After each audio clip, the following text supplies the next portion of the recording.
Well, let's go to another issue now. Chris Bowen, of course, yesterday announced the government's latest push to get us all driving electric vehicles by the end of the decade. So buckle up.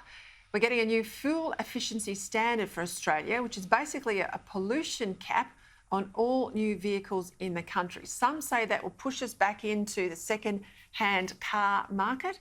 We'll see. They also want a whole lot more to help understand what some of this detail is. Joining me now, the founder of CarExpert Australia, Paul Maric. Paul, I'm delighted to have you on the show. I listen to you often when you're on radio, and I thought, let's get an expert in who knows a lot more about the car end of the business and not so much the politics out of Canberra. Take us through what these fuel efficiency standards mean and what are the government's targets here for EV sales? Yeah, look, Australia has become a bit of a dumping ground for cars, and these are cars that manufacturers can't offload in Europe and in other countries where they do actually have standards. And as a result of that, we are getting kind of the raw end of the deal as a punter if you do want to buy a car in Australia. So the government's come out and said, well, we're going to put standards in place. We're going to fine manufacturers who keep bringing these cars to Australia, and they want to incentivise them to actually bring more efficient cars, and that also means more electric vehicles to Australia as well. But aren't some of these cars that they want to basically divert us away from some of the top-selling utes and trucks and cars that Australians, SUVs that Australians are buying?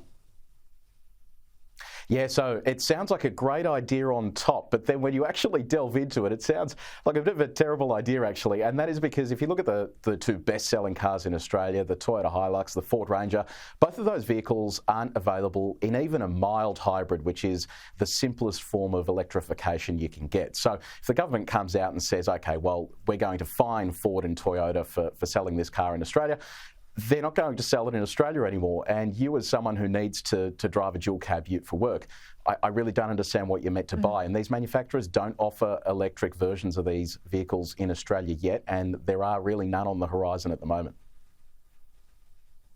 Give us a sense of what the price differential is between an electric vehicle and a comparable fossil fuel vehicle.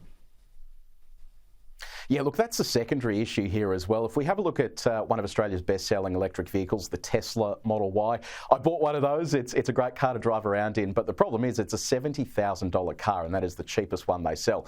If you then have a look at something like a Toyota RAV4, which is one of the best-selling internal combustion vehicles in Australia that is an SUV, that's around the $40,000 to $50,000 mark. So immediately you're pricing the average Australian out of getting into a car simply by excluding the type of car they can buy in Australia. So the government needs to look at incentives to make electric vehicles better and cheaper for the average consumer.